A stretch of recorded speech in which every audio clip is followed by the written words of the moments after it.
Hey, yo, everyone. Welcome to the first episode of Let's Argue Geek. The concept is pretty simple. It's me that gonna answer or reply and say if I disagree or agree with what you said on social media. Because this morning I did a post on Facebook and I did ask, hey, just drop an opinion on anything related to movies, game, or comics. And you did.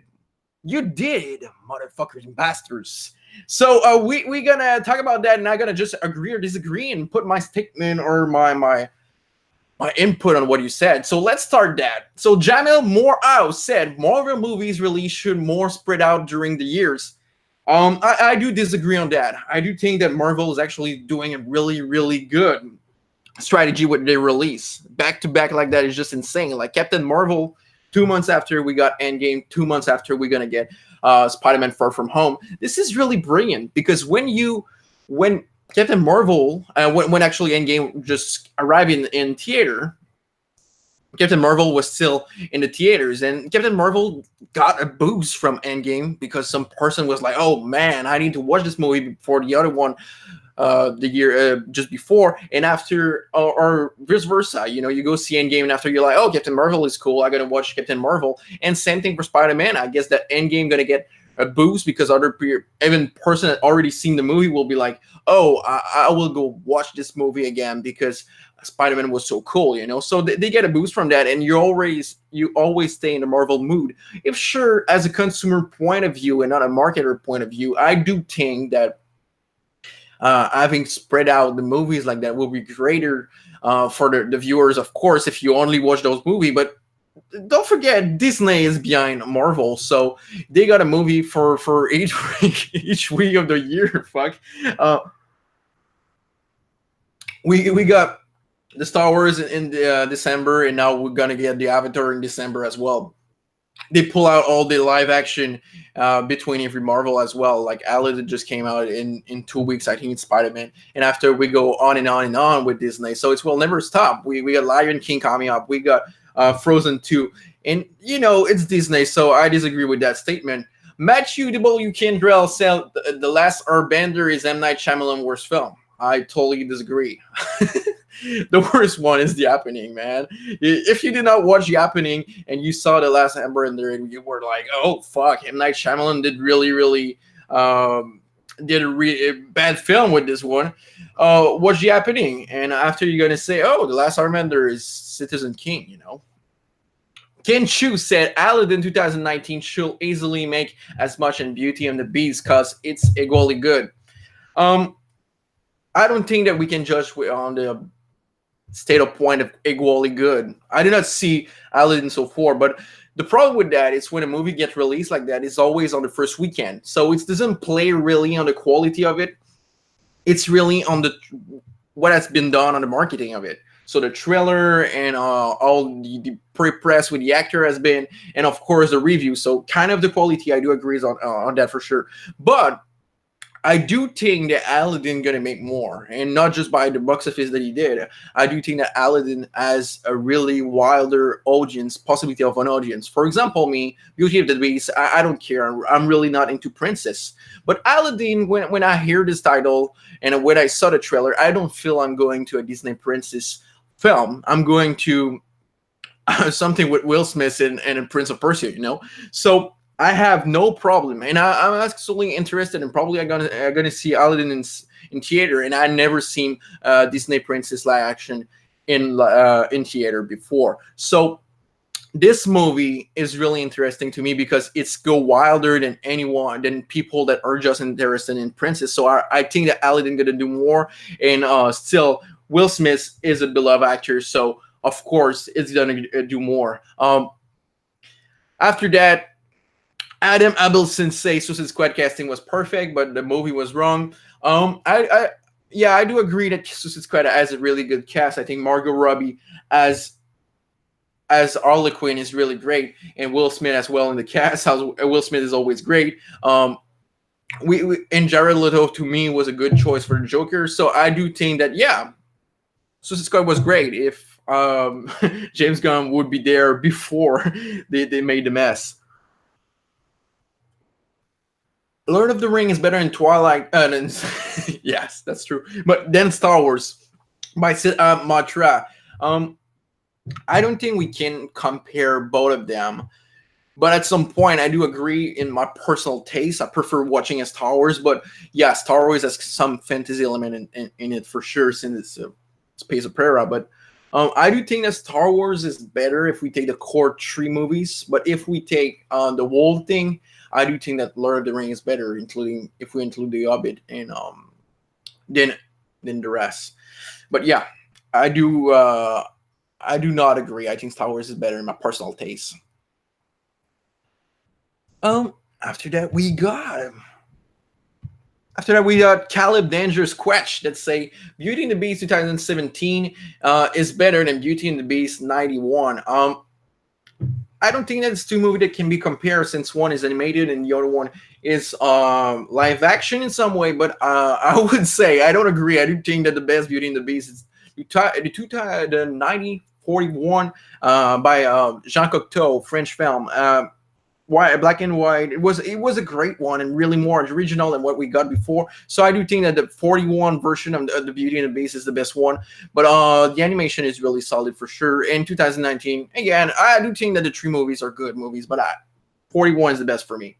Adina Bilson say that Ray and Finn and Rillo are actually the new guys from the trilogy of Mr. J.J. Abrams are terrible replacement for the main cast, and Rose is even less useful than Jar Jar Binks. I do think that Ray Finn and the Pilots, I don't remember his name, was actually great replacement in the number 7 of Star Wars, but after number 8, they just switched. They were not the same characters. They were not the same cast. They don't have the same missions than in the first one. So the movie, the number 8, really twisted those characters, and we don't find them again in that movie. So yeah, I do think that number 7, I was like, okay, I love their characters and I want to follow their adventures. They were interesting. But on number 8, it totally lost me. And for Rose and Jar Jar, yeah, Jar Jar was cooler for sure. Rose, because of the movie, I think that Rose could have been a good character if the movie was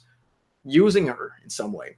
So but Jar Jar Binks was interesting, and if you do understand, character of Jar Jar Binks was done for kids, so it was not done for the 14 years old male that loved Star Wars in the 80s, you know. So Jar Jar Binks was, yes, a good character for kids. After we go with Ad Hash CGA that say Tom Six is one of the best, boldest author working today. Um, I do. I will not say one of the best, but I do agree that is an interesting author. If you don't know who Tom Six is the creator of the Human Centipede. I do think that the Human Centipede, the first one and the second one, are interesting piece of art. Just because, yeah, he was directly into something that never been done before in horror, and the marketing was great actually. Like playing on, oh yeah, this is trash as fuck. You're gonna see people eating shit. And forcing them into shit, like, and we're gonna get a soap party episode for that. So I do think that there was something interesting, but after number 2, they became money grabbing. That's cool actually. That's the point of making an horror film at some point. If you follow the industry of horror movies, like make it one. Number 1 is great, number 2 is okay, and after we do some shit, you know, and that's cool, and that's cool that this is from an indie guy. So I do agree that Tom Six is an interesting author, but I will need to see more. You know, he's been on Human Centipede, but after that, there is nothing really interesting that has been coming from Tom Six. William Fletcher say that Shrek 1 is overrated. I do totally disagree. I think that this is the movie that did actually define what animation is today. You know, Shrek 1 was actually one of the first animation movie that were for kid and adult at the same time. You know, what we get with modern cinema, like Disabled Me or Inside Out, and all those intelligent films that actually talk as well to the adult audience and kid audience that are really interesting marketing wise and for the box office, because parent will not mind to go see a kid movie again if it's interesting for them. So Shrek was really the first one that was as interesting for parents and actually for the kids. So I do think that that was something intelligent that they did with the Shrek films. I just tried to watch live also on my phone so I can check what you say, ladies and gentlemen. So House Knight, welcome to the show.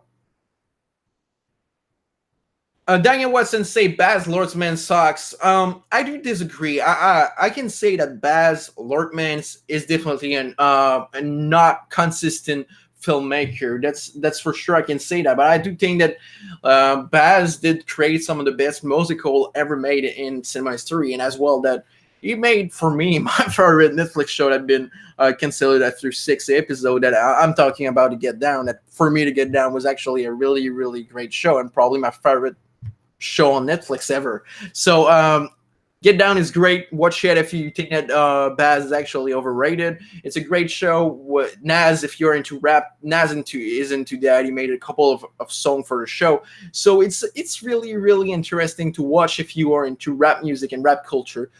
So I do encourage you to check that if you are into that. Scott Liedman say 2012 is the best bad movie. No, I don't agree. I don't agree. I do think actually the 2012 is a good movie. It's actually one of my favorite catastrophe film. I do think it was really well directed and well written for a catastrophe film. I would say that to me the best bad movie as I've seen recently, I would say the last Purge movie. That was a really good best bad movie. Go check this out. It's really crazy. It's like doing a Rambo film into The Purge with catchy bad phrases and stuff like that. So if you are into stuff like that, go check this out. It's really, really funny. Joao Nokira Manzimbacher, sorry if I did destroy your name, say crazy that a franchise with 10 installment, but with only 2 being good can affect people so deeply. I guess he's talking about Star Wars like that right now. I do kind of agree, but I feel that this is actually nostalgia power, and it's same thing for Ghostbuster. It's even worse actually. One film of Ghostbuster is a masterpiece, and the second one is just like a really, really, really average comedy flick. But the thing with Star Wars at some point, it's Star Wars is play a lot on nostalgia and actually grab you when you're a kid. That was the strategy for Lucasfilm since the beginning.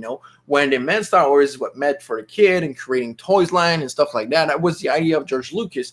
And when he did release the prequel, I don't think that there is only 2 good Star Wars, but yeah, let's talk about it like if it was. Like the prequel was things like that as well, was creating a new generation of youngsters that are into Star Wars. So Jar Jar Binks was there for that, not for the guy that was in love with Star Wars 30 years ago, So the idea of the prequel was really that, actually, to put the kids inside the new stories. And I guess that was a strategy as well with J.J. Abrams' Star with a 7 was like, hey, this is our new characters, kid jumping down. We got BB-8. It's fucking cool. Jump into Star Wars. And that was the idea of it. So it's normal that if you are from the generation of the original trilogy, you're going to say, oh, yeah, those are good, but the rest is shit. Because that's what nostalgia is for. It's making you think unconsciously because you had a good moment in the past that those movies were greater than the other one. And that's with every franchise that are old. For example, same thing with Star Trek. A lot of people are going to say, hey, the original TV series was better than anything that's been done on Star Trek because this is your greatest, biggest memory that are actually probably related to your parents or your father or your friends that you were watching home and playing with your starship, so that's why at some point we think as human being that this is probably good or not. When we go on a long run, a franchise has been there for more than 40 years if you were talking of Star Wars. But I don't think that there is only 2 goods. I think that Star Wars, there is more than, maybe 5 out of 10 that are cool, are great, are good, not average. After, let's go for the next question. There is Simon Hunt Forrest that say, I like animated movies more than live action movies, and I can understand you. I won't say I agree and disagree because I prefer live action for my personally, but I do think that there is good that we are actually at a golden age of animation movie. Like with all the studio and technology and where we are with the 3D right now, I do think that this is a really, really strong time to be into animation. The studio has never been as good. You know, when you see Wes Anderson, what he did with the Tales of Dog right now, it's just like crazy stop motion that we cannot see 20 years ago. Or same thing with Spider-Verse. Spider-Verse is just another level of animation that we have never seen and we could not have seen before with the technology we had. Yo, Rebel Comics. Yeah, tomorrow night I will be with you talking comics and video game at E3. That's great. That's true. So, next question. Courtney Stanley that say Infinity War was better than Endgame. I do agree. I do agree that Endgame was a good movie, but not a great movie like Infinity War. I see Infinity War as a classic and probably my favorite Marvel movie. Just beside Thor Ragnarok and the first Iron Man. And the reason why that I think that Infinity War was so great, and we come back kind of to Star Wars, because Infinity War was built on a Star Wars structure, and the old ones. I mean, I really feel that that was actually the closest film we got in the modern Disney era, closest to the old Star Wars, like with the construction, the characters, and the villains that we actually see his motivation, and you got his screen time. That was actually a really, really interesting fic to develop the characters of Thanos and actually understand what he's been through and what he's going for, and where the characters and what are they fighting for. So I do think that Infinity War was stronger than Endgame for sure. I do agree, Courtney. Another question that was from Courtney Stanley. John Wick 1 was better than two others. Sip of water after I answered that. I do agree as well, and the reason why is John Wick. I don't think it's a movie that was supposed to be a franchise, but it did find its public on DVD and streaming and all the video on demand and stuff like that. So it was not successful. It was not successful as force at box office wise. It was just a little film, action film going right and left, and everyone was like, "Oh, it's good," and there was a good mouth speaking about this movie, about the first one. And the first John Wick was really into mythology, building everything, and was more as a standalone in some way. And after you got a success there on DVD, this movie makes money. Can you really say, hey, I will never stop making those films if it's make money? So you got something that is like, okay, they cost not a lot of money, they make money. We got our star that is like, oh, I'm John Wick forever. So yes, it is interesting for a studio to go on that. And the thing with John Wick 1, it was really about a story and building character of John Wick, and now we are just into action. And I really think it's not worse, it's a good movie, but I mean with the third one that has barely no stories but is really into action, and we got something fun but nothing story wise to actually love in it. But I do think that this is a movie with the best action scene in the past years. You know, it's really, really fast paced and intelligent, and really like a video game that you actually feeling and having fun with it. So it's an interesting film to see. John Wick 3, if you are into action, there is some of the best action scene that I've seen in a couple of years. Like the knife scene, if you have seen the movie, is just like really insane. John Wick is like throwing knife to everyone, and it's a funny movie, and it's a really, really well choreographed movie, and I hope that it's gonna win at the Oscar for choreography and something like that. It's just really insane on that level. But I don't see how they can make a John Wick 4 without bringing more substance in story wise. So I do agree, John Wick 1 was better because of that. Jack Riley that say Return of the Jedi is the best Star Wars movie. I do disagree. I know that's not a popular opinion, but for me, Episode 3 was a stronger Star Wars. I do think that story-wise, it was the most intelligent and interesting. The actors were great, the cast was great, and I do love the construction of the movie as well. I do think that Episode 3 is the greatest one. Like the and all the path that Anakin goes on is really really interesting to follow. So I do think that John Wick, not John Wick, but Star Wars Episode 3 is the best one. Munich Manjurel Youssef say Disney should stop remaking the classic because it's lazy. It might be lazy in some way, but it's not another way. And why I say that is actually, I think it's a really intelligent way to actually make remakes and not just do another animation version of the thing. So they could have just do like, okay, we do the same movie but with modern animation, and the kid of today gonna see them, because at some point I don't think that a kid from today can really enjoy an old Disney flick. And I say the old ones, like the really recent one that got this old animation. It's really hard to actually watch for a kid, and I know some has been restored, but I don't think that it's something watchable for a kid. So I think it's a really interesting version that go live action, because you got the parents that go there with nostalgia to watch the movies, and you got a kid that go on because it's a princess, it's their favorite characters that are there. So at the same time, you got the parents that are happy by nostalgia. At the same time, same thing for the Star Wars, like I was saying before. So it's interesting. I think that everyone finds something in those movies. And so I do disagree. I think that it's an intelligent thing marketing wise, and actually as a distribution, I do think that parents and kids gonna enjoy those movies, and it's gonna continue. Proof is Aladdin's making money. Next question is from Henry Pattinson. Black Panther is the most overrated Marvel flick. It's good, but it does not deserve all the best picture stuff.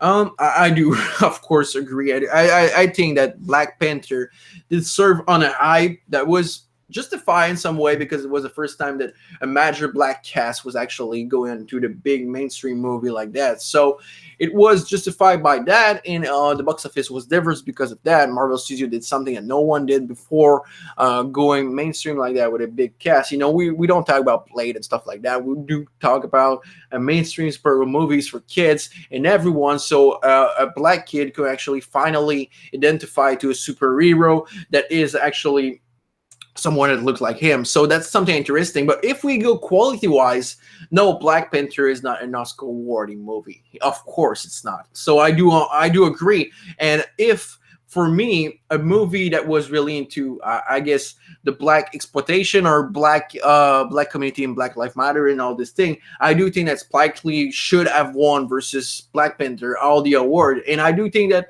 if you were going to Oscar and thinking of that, the movie that you should have re-yacht for was Spike Lee. That did actually a really, really great movie that year with Black Klansman. So I do disagree. I do agree with you, man. This is a really overrated movie, but, you know, history was made. Since Rane Esta say, X-Men is better than the Avenger, but I feel that there is more human emotion in good guys that don't always do good, and bad guys that don't necessarily do bad.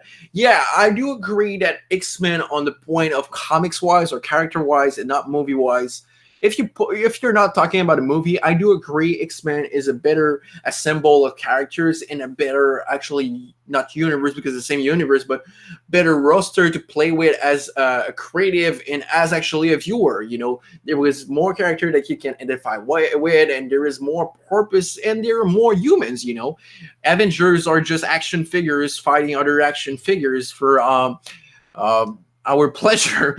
But I do agree that X-Men is a way more intelligent and interesting EP than actually the Avengers. But movie wise, I do think that the Avengers are 100% more well done than X-Men movies recently. And of course, we got a last one actually booming for 100 millions in box office. So I think that I'm not the only one that think that the X-Men movies are done and kind of bad right now. So I kind of agree and disagree on that one. Alex Sawyer that say, I think Watchmen is overrated. I don't know if you're talking about a graphic novel or the movie, but for both, I'm going to disagree because the thing with Watchmen is something that did actually change the storytelling in comic book. I mean, if you read it today as a comic book superhero thing, of course, you're going to think that yeah, it's overrated, too much dialogue. If you're looking for something with full of action that is actually a Superman or a Batman, this is not a graphic novel for you. It's something that been changing the storytelling and say to American comic book readers and comic book industry that hey, superheroes movies or not superheroes movie, but superheroes comic book can be intelligent, can have a philosophic meaning behind. So that was actually the thing that made Watchmen cool because it was not the first one, but the one that has been changing the meaning at that time. That hey, superheroes can be intelligent and philosophical at the same time, which did actually bring the comic book market of America to the same level as European ones. So that was something interesting on that fact on that matter that actually yeah, Watchmen is not overrated. And same thing for the movie, man. Come on, it's one of the best adaptation that has been done in comic book history, and I do think that actually the ending of Watchmen the movie is better than the graphic novel. So that's actually something I can agree with you if it's something you think. Lee Jill say Solo really was not that bad. I do agree. For me, it's my favorite Disney Star Wars, and I do think that that's something is really closer than anything to an original Star Wars. I know that a lot does not agree with me, and the reason why is Solo is really an 80 film, and you know you got the Hades land fell into that films, and the reason why it's you got Ron Howard behind it is one of George Lucas' closest friend and collaborator since every fucking if you go back in the time, you know, I got someone disturbing me just I can't remember right now, but okay, I'm gonna restart from the beginning for that one. Yeah, I do agree that Solo is actually a really good flick, and personally, I do think that it is Disney best Star Wars. You know, you got Ron Howard behind that film. That is one of closest Lucas collaborator ever. You know, he was there for American Graffiti. He was there since the beginning, and he did Willow for Lucasfilm. You know, so Ron Howard is someone that actually did care and has been there since the beginning for Star Wars. And I do think that the problem that has been with in the backlash with Solo was not because of the movie. I do think it's a great movie and one of the most entertaining film that has been released in the last years. The thing that did arrive with Solo is just like, okay, you got an episode 8 just before that this actually divide the world. That some was saying, oh, it's good, and some was saying it's the biggest piece of shit ever, you know. And at the same time, those movie was released just months between each, so wasn't too much for Star Wars. And at the same time, you got like Harrison Ford, one of the most loved actors ever. That is kind not solo in that flick. I think it was too dangerous for people for Star Wars. You know, if Episode 8 has been a hit and everyone was like, it's so cool, I do think that Solo would have not bombed and would have just have been a success, and a lot of person will be loving it. And prove 2 weeks ago, a Solo was trending on Twitter, and a lot of a person was asking for Solo 2. It was like, bring back Solo 2, make happen Solo 2. So I don't think I'm the only one that didn't really enjoy Solo, and I don't think you are the only one, Jill. So Solo 2, yes, I do agree. It's a great film. Some gonna say it's not a good Star Wars. I don't think so. I think it's a great Star Wars and got all the element. I really think that this is one of the Star Wars that has the space opera feel to it that we kind of have lost in the last ones. You know, we go planets to planets, we go with a ship to another place, we fight another guy. Oh, this guy is not a good guy, finally. You know, it's got the space opera feel that I want from a space opera. And I would say, yeah, it's the best Disney Star Wars to me. Next question is from Chris O. Batman live action movie need to go away for like 10 years and take the zombie with it. I do agree for Batman and the zombies, but the problem with that, with let's talk about Batman. The other one was more Joe, I guess. The thing with Batman live action movies is DC fucked up with the rest, and the problem with it, and even fucked up with Batman, but you know. You cannot restart a franchise with you know Shazam or B-name characters. You know, Aquaman was the first one, but I don't think that Aquaman 2 or 3 gonna make as much money. You know, it was like, oh, okay, Jason Momoa, the timing was good. You got all the underwater and stuff like that. It was interesting, but there was nothing in Aquaman. You know, the story was not original. But visually, yeah, it was interesting, and I think that is the only thing that made the movie watchable in some ways, because the movie was interesting visually. So a lot of person did actually say, "Oh yeah, it was good." No, it was just looking good, not good. And that's the problem with DC. Man of Steel, it's burnout. The Superman franchise, it's kind of done, and it's never as made as much money than Batman. And if I'm not wrong, the only DC film so far that has break the billions at the box office was The Dark Knight from Christopher Nolan. So Batman is the only franchise at DC that has. Oh no, Aquaman did after. Sorry, but it's the only franchise that did at multiple time show that there is money to do with it, and Batman is strong and will be always strong. And if you want to restart on something and you want to restart your universe at some point, it's the good characters. You won't restart a billion millions franchise with actually Booster Gold or Blue Beetle. You need to bring that character before anyone, because it's Iron Man of the DC universe.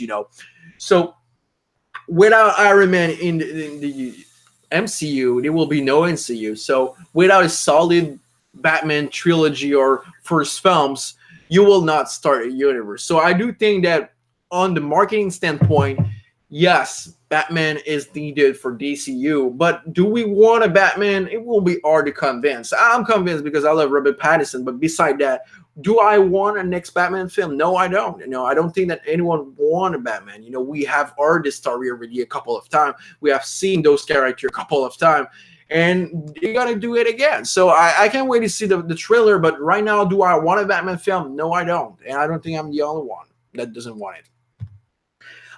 Maxim Lissans say Zack Snyder is worse than Micheal Bay. I don't agree. I really don't agree.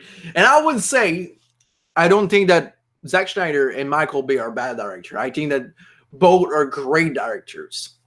And let me explain, because I know that there will be a lot of backlash on that of that statement. Micheal Bay is a good director. He's an author. Zack Snyder is a good director. He's an author director as well. But the thing with them, especially with Micheal Bay, if you look at his filmography as an author and you forget the Transformer that was done for money in some way, No Pain No Gain for me is one of the best comedy I've seen in the last years. It was just terrific. The Bad Boys films are good to me. The Rock was good as well. Micheal Bay has a good track record of original films, and he did great films as an original filmmaker. I do think that when you do adaptation and stuff like that is shitty. But when you say to Micheal Bay, you got a green light to do whatever you want, he is a great director. And the thing with Micheal Bay is he has his own style. He has a unique palette and something like that. So if you want a great movie from Micheal Bay, just say, hey, you got a green light, have fun, put your booze, put your action, put your gun, put your car, and have fun. And I do think that if you want a testosterone movie, you need a Micheal Bay. He is great at doing it, and he got something. Same thing for Zack Snyder. I think that's the problem why a lot of people hate Zack Snyder, because if you go before the DCU, Zack Snyder was a loved filmmaker by pretty much everyone. Everyone has loved 300. Everyone has loved, not everyone, but a lot of people did love Watchmen. Everyone has loved Dawn of the Dead that he did in 2004. Everyone has loved his animation film, The Guardian of the Owl, something like that. Sucker Punch was not really loved, but most of his filmography was actually liked by most of the moviegoers. And that's something about Zack Snyder's. It's when he did jump in the MCU that he started to divide. And the reason why is not because of Zack Snyder. And let me tell you, I do think that the problem that was at DC, it's DC started at MCU like a kid actually built a hockey team or a baseball team with a trading card. So Warner was looking at trading card with the stats behind the card, So they see that actually Zack Snyder is the director that made, he just made like 300. Everyone loved that. He made Watchmen. Everyone did think that Watchmen was a good adaptation. So he is the guy to adapt graphic novels right now. And the producer of the MCU on Man of Steel and Batman v Superman was Christopher Nolan, who did actually direct the Dark Knight trilogy. But the problem with those guys, if you look at their filmography, they're not guys if you want to make hope and a story about hope and love like a Superman story should be. So the problem they had is they look at the credit card, they got their best guy to do DC adaptation, but both of those guys would have been great on Batman. But the problem at that point is Chris Nolan just finishes Batman, and it's so loved by geeks and movie community that it's impossible to go back into Batman and say, hey, we make other Batmans and won't be the same character, we start a universe and everything. It was impossible at time because Dark Knight was so loved, you know. And now you go on Man of Steel because it's the second character that can really drive the franchise of the MCU, so of the DCU. You go on that, but you got the wrong players, man. You know, if you look at Zack Snyder filmography, do you find a movie that is actually about love and art, and hope? No, there were no Zack Snyder thing that was about that. Zack Snyder is actually, if you look at his filmography, it's someone that is always in the gory stuff, is always on, let's kick the ass of the pedophile in some way, like we've seen with Rorschach and 300. So no was not the right choice. And if you go into Chris Nolan, it's same thing. You know, Chris Nolan is a good director, like Zack Snyder. They got their own style, but they got both a really dark and gritty style that was not a good fit for Man of Steel. And same thing for Chris Nolan, like I'm saying. You go on Prestige, is it like a artful movie? No. You go on Memento? No, it was not. You go on Interstellar? Oh, maybe. If you go on Inception? No. You know, and on and on and on. That was not the guys for making a Superman film and start up the universe. So that's what I think where did it fucked up. Just like we look at the trading card, we think that this is great players, so let's do it. But no, that was not the right choice for it. So I do disagree with your statement of Zack Snyder is worse than Micheal Bay. I do think that both are great as directors, not writers. Marcel Dupre say most Marvel comics are bad. That's why sales in the direct market are down. I do kind of agree, but not agree. And why is I don't think that Marvel comics are all bad. I don't think they're bad right now. I do think the problem with why they don't bring sales into the comic book store is actually that the average moviegoer goes see the MCU films and it's like, pumped, you want to start reading comics and Marvel comics, but when you arrive in the comic book store, it's just like the lineup of the comics doesn't fit with the movies, you know. So you go see Thor Ragnarok, and you go in comic book store and buy a Thor comics, you won't find this fun and energetic universe that you see in Thor Ragnarok, you know. And that's the problem with Marvel comics right now. If they were following what they do with the movies, they would actually be really popular and will actually sell more. And not just that. It's, you know, if you go there, you expect that. That's normal as a customer for anything. You know, it's like buying a car. You watch a video on YouTube, like, oh my God, this is the fastest car ever. I want to buy it. And you go to the place to buy your car, and you see the car is actually look like the Dumb and Dumber car from the movie, you know. That's not looking like your Lamborghini, you know. So that's the problem with it. And at the same time, I do think that something that really attacked Marvel comic sales is actually that most of their audience that got with the movie are mainstream audience that doesn't go to comic book store. So it's mean that they should be in Walmart. They should be in grocery stores with the comics, what they don't really do right now. So that's the biggest problem, you know. When you go, when you arrive at the cashier, you don't see behind all the TMZ magazine, like, hey, Marvel new Thor, Marvel new Captain Marvel magazine in magazine format. What they should do, I do think that they will sell a lot in magazine format, just beside the TMZ at the cashier.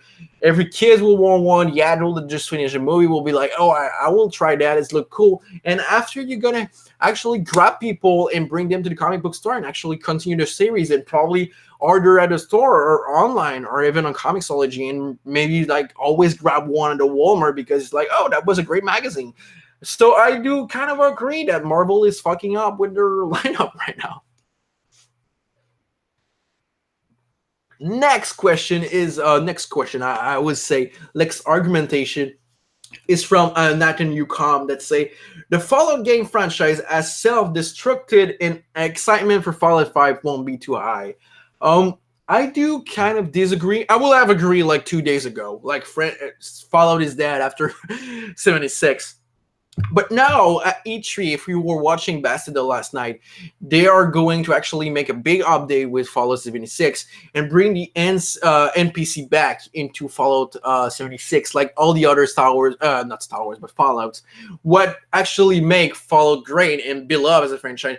And you know what? It's my favorite franchise ever. It's for that I created Glaxial and all that those stuff because I'm a fucking huge fan of Fallout. So I was thinking the same thing as you. Fallout is dead. Outer World gonna win. Obsidian with their new game gonna win. But no, I do think with this new update that has been done at E3, with even the Wasteland, Winter Wasteland or something like that, they're calling it, that is actually the Royal Rumble Battle Royale mode of 52 player, is a great idea to bring people that are not into Fallout to the game, or just create a mode that's gonna be really interesting for the player, really different than anything we have seen in the Fallout. And to be honest, even as a big Fallout fan, I did play 76 just to try it, and I did rent it actually before buying it, and now I will buy it now. They bring back my NPCs. I'm so happy, and I feel that I gotta play a Fallout and not just like a rip-off multiplayer version of Fallout.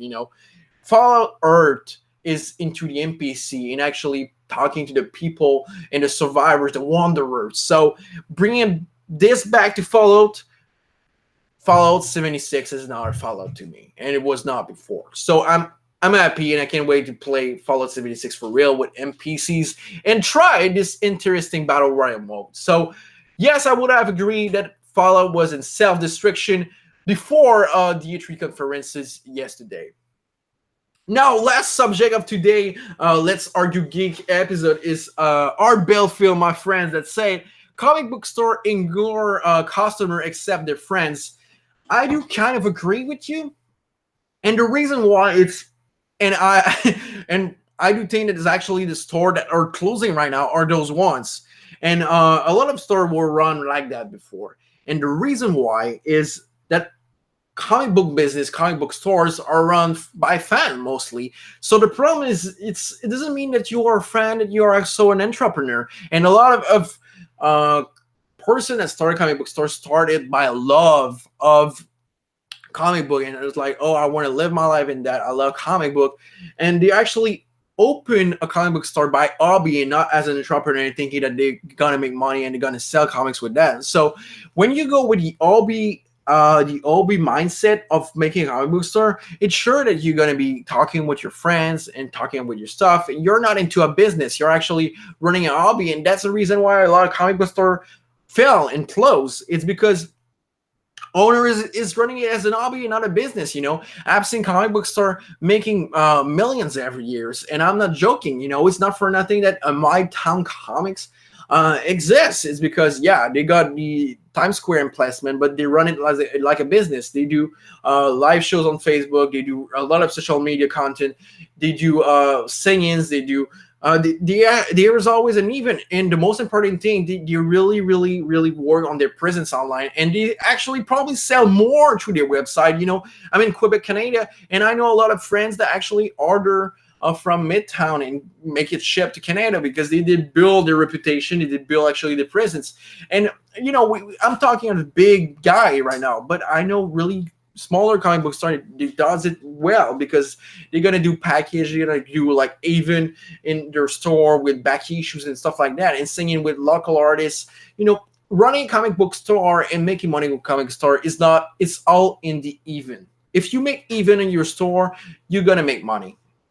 And the reason why, it's for a geek in his week, for most of the geek, it's the only place that actually they will find person to talk about their passion, and you won't talk about the new Marvel film, the new Marvel comics at the movie, actually your job. The only place you can talk about that is at the comic book store. So if you make an even, all the geeks of the place going to come down and talk. And when you talk between geeks, you're going to say, hey, did you read that book? It was so good. And the guy going to say, no, I did not. And they're going to pick up that book and make it sell in your store. So having a comic book store that make money is thinking like an entrepreneur and as actually someone to create events. So you need to be, I guess, a con promoter into your place and think that actually your comic book store is actually a small con in some way.